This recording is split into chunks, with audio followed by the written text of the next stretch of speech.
Das Duell der beiden Aufsteiger. Schalke gegen Hertha, beide am ersten Spieltag verloren. Wir gegen Leverkusen, aber auch nur 2-0. Wir hätten da auch sicherlich ein Tor machen können. Jetzt gilt es halt zumindest an den ersten Spielen, sich hier mal reinzufighten, ein paar Punkte zu holen, dass man nicht zu Beginn schon ganz tief unten drin steckt. Also, dass wir unten mitspielen werden, das ist klar. Da muss man, glaube ich, kein großer Prophet sein. Aber wir können trotzdem oder müssen gegen so Mannschaften heute zum Beispiel gewinnen oder zumindest mal einen Punkt holen. Von daher, glaube ich, wird das ein sehr, sehr spannendes Spiel hier. Zweikampf betont. Geht schon mal gut los hier. Cedric Brunner kriegt den ersten gelben Karton von der Schiedsrichterin. Und auch zu Recht hier, boah, schön in die Kniekehle hinten rein. Aber gut, mal gucken, ob wir einen guten Freistoßschützen haben. Wer das denn gut kann? Olaru, der kann das ganz gut, okay. Ja, aber direkt ist ein bisschen weit, ey. 34 Meter. Das machen wir nicht, das machen wir so. Dann schicken wir jemanden auf die Außen. Olaru ist es nämlich. Forbes und Jinma steht auch irgendwo. Serda, da ist Nusa. Alleine gegen 5 Mann. Ihr seht, die Schalke, die stehen schon zu Beginn richtig, richtig tief. Da wird es halt schwer irgendwie durchzukommen. Aber das haben sie in der zweiten Liga schon gemacht. Da hat es ja dann am Ende natürlich für den direkten Aufstieg gereicht. Dann war Busio oben, da läuft Serda. Schön gemacht. Und dann lässt er sich da abkochen. Da war der Platz da. Also durch die Mitte, da sollte heute einiges gehen. Da sind wir bislang sehr, sehr präsent. Auch hier Olaru. Der muss dann mal zeigen, wo der Hammer hängt. So, Busio. Kommt nicht ran, aber dafür Olaru. Der macht das wirklich gut. Bislang in der Anfangsphase, holt viele Bälle. Wie gesagt, ist so ein bisschen der Taktgeber im Mittelfeld mit seinen 29 Jahren. Der soll die jungen Wilden da so ein bisschen zusammenhalten. Und da ist Suazerda. Wow, was eine Fackel. Und so habe ich mir das vorgestellt. So wünsche ich mir das. Die Parade von Fährmann. Ja, bringen wir jetzt mal einen Rechtsfuß. Wen haben wir da? Olaru, okay. Ich glaube, Olaru ist so der beste Standardschütze. Der schießt jetzt auch die Ecken, der schießt die Freistöße, der schießt einfach alles. Vielleicht auch die Elfmeter. Schauen wir mal. Forbes, Olaru. Serda winkt in der Mitte, der möchte ihn gerne haben. Serda! Aber leider zu zentral. Aber ist auf jeden Fall schon mal ein besseres Spiel, druckvoller. Ist natürlich auch ein anderer Gegner, ist ganz klar, ey. Schalke und Leverkusen, da liegen Welten zwischen. Mittlerweile. Von daher, das sieht alles sehr, sehr gut aus. Wir machen das gut über die Flügel. Wir ziehen das Spiel breit. Und dann haben wir halt mit dem Jinma vorne einen, der ist halt nicht so kopfballstark. Aber der hat ganz viel Zeit. Und hat eine feine Technik. Und schießt unser erstes Saisontor. Justin Jinma. Wunderschön gemacht. Über die Außen, breit gezogen mit den beiden Flügelleuten. Und dann ist es ein Jinma. Klar, der kann bestimmt auch Kopfbälle, aber der ist halt eigentlich nicht dafür geschaffen. Aber trotzdem, viel Platz. Sehr viel Zeit zum Verarbeiten. Aber gut, die Tore passieren nur durch Fehler. Und wir haben unser erstes Saisontor durch Justin Jinma. Und davon hoffentlich noch ein paar mehr in der Saison. Also 1:0. Das wäre heute so, so wichtig. Wenn wir hier 3 Punkte holen, dann sieht das schon mal ein bisschen anders aus, das Auftaktprogramm. Ja, wenn du nämlich nach 2 Spielen auch 2 Niederlagen hast, dann bist du auch gehörig unter Druck. Da musst du nämlich auch mal gegen die Top 5 Vereine zum Beispiel gewinnen. Also Dortmund, gegen Bayern und so weiter und so fort, wenn es ganz blöd läuft. Aber die Schalke, die kommen auch über Polter. Achtung, oh, Hackenpass. Und Obig im Tor. Dem wünsche ich heute auch ein besseres Spiel. Das zweite Tor gegen Leverkusen, weiß ich nicht, ob das auf seine Kappe ging. Sah halt ein bisschen unorthodox aus, den hätte er auf jeden Fall halten können. Schlechte Ecke. Und jetzt die Chance, Nusa umzuschalten. Ganz unten sieht er ihn, kriegt er den hin zu Forbes. Ja, ach, zu lang, zu mittig. Das klappt leider nicht mit so Spielern. Noch nicht. Aber in 2, 3 Jahren, da spielt er die Bälle wie auf dem Reißbrett. Aber dafür ist er halt auch schnell. Ne? Nusa gegen Rogel. Muss hinten rumspielen. Aber das ist okay. Ist eine gute erste Halbzeit bislang. Der Ball läuft gut. Hinten stehen wir auch weitestgehend sicher. Vorne haben wir die Lücken, wenn wir denn schnell spielen. Gerade durchs Zentrum. Da lässt uns Schalke ganz schön viel Platz. Olaru, das war ein bisschen alibimäßig hier gegen Seguin. Aber er ist schon wieder da. Läuft die Mitte hier zu.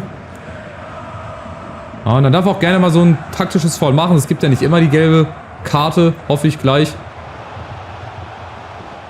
Und Schalke kommt. Aber Serda ist auch da. Macht das richtig gut. Und Nusa im Doppelpass mit Jinma. Oh, kommt nicht ran. Schade. Das wäre es gewesen, ey. Die beiden vorne, die 3 vorne. Forbes, Jinma und Nusa. Die sind halt wahnsinnig schnell. Da haben wir einen Jinma, lässt sich jetzt mal fallen. Ja, Fehlpass. Aber dann sind wir immer wieder da. Und genau so war es auch mal ein Foul ziehen. Ihr seht, es gibt nicht immer eine gelbe Karte. Ja, einfach den Spielfluss ein bisschen unterbrechen für den Gegner.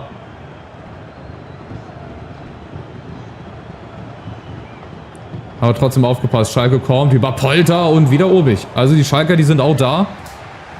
Natürlich mit demselben Ziel, hier die Klasse zu halten.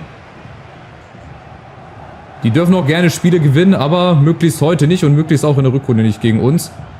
Schauen wir mal, Ovejan, Busio ist auch da. Sehr gut gemacht. Das merkt man halt heute, dass hier zwei Aufsteiger gegeneinander spielen. Also so von der Bewegung her, von den Laufwegen her, das ist halt einfach ganz klar und offensichtlich. Und Olaru kommt und schickt einen Jinma. Der hat die Chance auf den Doppelpack. Kurz vor der Pause, 41. Oh, leichtfertig vergeben. Da muss er mehr draus machen. Aber wir haben die Chancen, ja. Spieler, hört zu. Blickt dem Trainer tief in die Augen. Jetzt brauchen wir eigentlich einen Linksfuß. Hier könnte das Forbes zum Beispiel machen. Busius Rechtsfuß. Barco könnte das machen. Aber gut, das macht mal Forbes. Mit links immer zum Tor gezogen. Serda kommt angeflogen in der Mitte. Schade. Und wieder Fährmann. Der beste Schalke auf dem Platz. Machen wir mal eine andere Variante. Mal kurz gespielt. Nusa. Und jetzt ein Jinma wieder völlig frei. Ja, das klappt auch. Jetzt sind wir wieder dran. Jetzt haben wir wieder eine Drangphase vor der Halbzeit. Einmal den Keeper zustellen. Damit wir im Rückraum ein bisschen mehr Platz kriegen. Über Nusa. Oh, ein bisschen riskant. Busio. Ja, ist leider nicht so gut aufgegangen. Egal, spielen wir hinten rum. Schalke muss...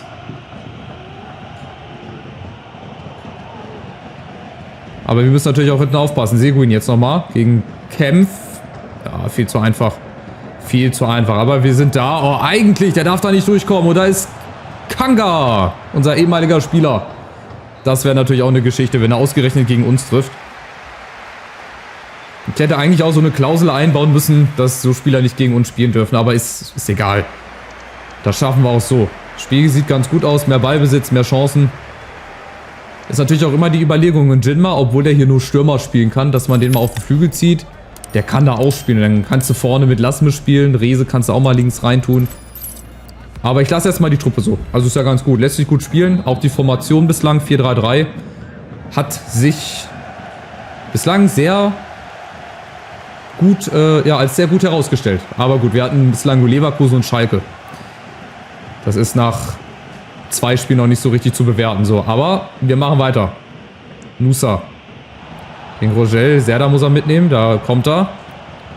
Da ist Olaru. Und jetzt in der Mitte. Da muss Busio eigentlich einlaufen. Genau, dann kriegt er den. Und jetzt Busio. Abgeblockt. Und Forbes ist da. Und hat die Chance. Und Fährmann. Ein ums andere Mal. Ah, jetzt kommt Simon Terodde auch noch rein. Okay. Also viele Tore stehen auf dem Platz. Hoffentlich nicht für die Schalker. Wie gesagt, die können gerne die restlichen 32 Spiele gewinnen, meinetwegen, aber heute nicht. Und auch das Rückspiel gegen uns nicht. Also 31 Spiele dürfen sie gerne gewinnen. So, wir bauen wieder hintenrum auf. Ja, alles gut über den Flügel. Dadurch entstehen diese Lücken, die wir haben, dann im Mittelfeld, hoffentlich. Aber es wird hier nichts verschenkt. Kein Zentimeter Rasen. Und wieder alles schnell nach hinten. Genau, auch da wieder faul gezogen. Gibt auch wieder keine gelbe Karte. Keine gelbe Karte in dem Fall. Also von daher, wir dürfen auch ruhig in Zweikämpfe reingehen. Halt nur nicht im Strafraum und rund um den Strafraum herum, weil das gibt halt safe immer Elfmeter. Ah, da darf er jetzt zum Beispiel nicht durchkommen. Terodde, Achtung. Gegen Hato. Hato ist da. Ja, auch sehr, sehr wichtig. Auch der mit viel Entwicklungspotenzial. Der wird auch richtig gut. Serda, jetzt geht's mal schnell. Über den Jinma, wenn er unten durchläuft oder oben. Jetzt kriegt er den Ball. Super gemacht. Jinma nochmal hochgeschnickst. Und jetzt rein damit. Wundervoll. Sehr, sehr gut gespielt. Eine Stunde rum. Wir haben das Torverhältnis wieder ausgeglichen. Und wir schrauben unser Punktekonto auf 3 hoch. Ja, das war ein bisschen unnötig, aber gut. Jinma verschafft sich dadurch noch ein bisschen Vorteile oder Vorsprung. Aber der ist auch so schnell genug. Eiskalt, diesmal Fährmann ohne Chance und 2-0. Genau zum richtigen Zeitpunkt. Und damit Schalke gleich noch mehr gebrochen wird, bringen wir gleich noch Brian Lasme rein. Oder Brian Lasme, wie er bei mir heißt. Aber da er Franzose ist, wird er wahrscheinlich Brian Lasme ausgesprochen. So, und den Schwung, den nehmen wir mit. Den müssen wir mitnehmen. Wenn wir uns jetzt in so einen Rausch reinspielen, auch für die nächsten Spiele, wäre das natürlich sensationell. Wenn wir dann da auch noch ein paar Punkte sammeln würden. Schalke spielt als nächstes gegen Hoffenheim. Ja, gibt auf jeden Fall auch leichtere Spiele. Und wir bauen wieder auf. Also sehr, sehr gut, sehr ruhig, kontrolliert, aber das wird wahrscheinlich erstmal eine Ausnahme bleiben. Die nächsten Spiele werden dann wahrscheinlich wieder ein bisschen intensiver werden, ein bisschen anstrengender, auch defensiv. Gut, aber genießen wir das. Deswegen der Doppeltorschütze raus, bringen wir Rehse für die rechte Seite rein. Und ansonsten die 3 im Mittelfeld, die gefallen mir bislang auch eigentlich ganz gut. Wie gesagt, das gegen Leverkusen, das kannst du nicht so werten. Aber gerade in so Spielen, da brauchst du sie. Da musst du die Punkte holen und das machen sie richtig gut. Nächste Chance, Nuster mit dem Außenriss. Ja, der hat ein bisschen Platz. Schönes Ding. Und Fährmann, es gibt die nächste Ecke. Wir setzen uns jetzt fest. Sehr, sehr gut. Jetzt ein drittes Tor und das Ding ist hier entschieden. Kommt auch wieder gut. Hartog rauscht da ran. Nusa. Busio und da ist er. Da ist Brian Lasme. Dem willst du auch nicht nachts begegnen. Ey. 1,94, das ist ein richtiger Schrank. Der ist auch schnell. Genau das, was wir brauchen. Wir spielen zu Hause gegen Leipzig. Also wir kriegen es gleich mal zu Hause vor allem mit den Krachern zu tun. Erst Leverkusen, dann Leipzig. Und wahrscheinlich Dortmund noch das nächste Auswärtsspiel. Naja, schauen wir mal. Aber erst müssen wir das Spiel hier noch überstehen. Das ist noch nicht geschafft.